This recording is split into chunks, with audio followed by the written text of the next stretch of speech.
আমার লাস্ট ভিডিওতে একজন কমেন্ট করেছেন যে যাদের ইনকাম 25,000 টাকার মধ্যে তারা কিসে ইনভেস্ট করবে।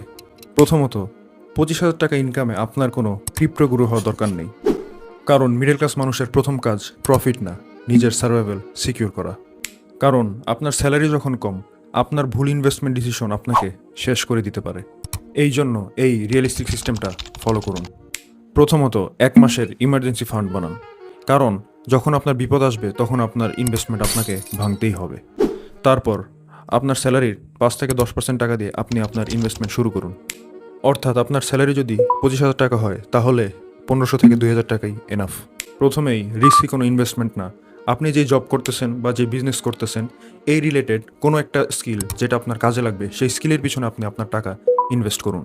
সবসময় মাথায় রাখবেন, আপনার গোল এক রাতে বড়লোক হওয়া না, আপনার গোল হওয়া উচিত একটু একটু করে নিজের ফিউচারকে সিকিউর করা।